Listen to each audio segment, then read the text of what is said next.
We started our bike club, which is called Yabai, late 2007. We got the name actually talking to this Japanese band, Meat Slaughter.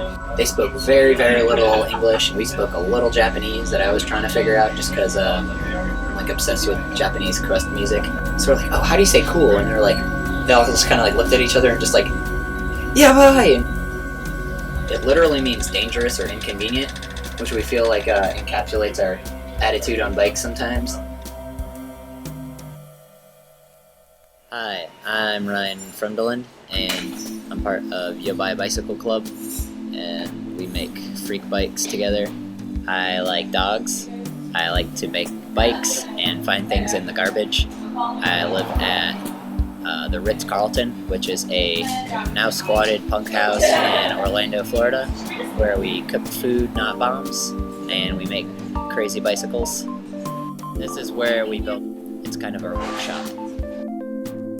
This is the side of my house, part of the carport.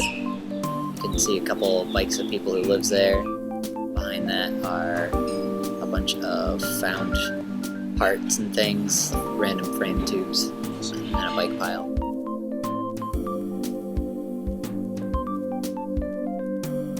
This is a new chopper. It's yet unnamed.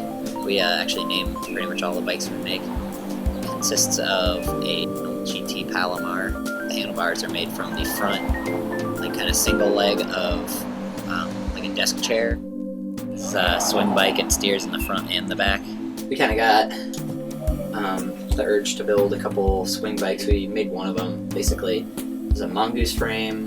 It was a head tube from a beach cruiser. There's a couple other random parts that we had laying around. Random 27-inch fork and front wheel. Some dumpstered cruiser handlebars and a unicycle seat. Right, so this here is our second chopper we ever made as a bike club. Essentially, we sectioned the fork legs using fence posts. So basically, we just cut them, put the pipes on there, welded it up, good as new. Probably one of the simplest bicycle modifications that you can do from home.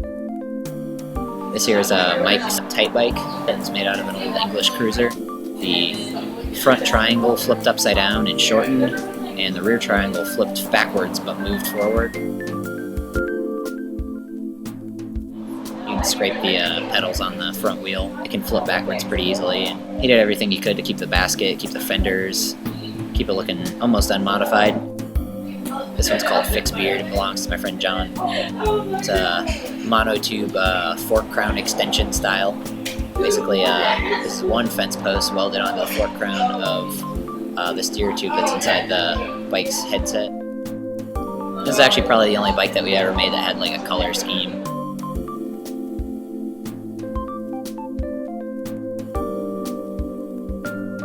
I like riding my tall bike around town. This picture here, I got my foot up on a car, which you do from time to time when you gotta stop in a pinch, just because you don't really want to climb down. Otherwise, you coming up to a light, you can either slow down or ride in little circles or just run the light. This is Mike's low chopper. The pedals scrape on the ground, and it's got a super, super relaxed head tube angle, low and classy. It's kind of a funny thing to learn how to ride.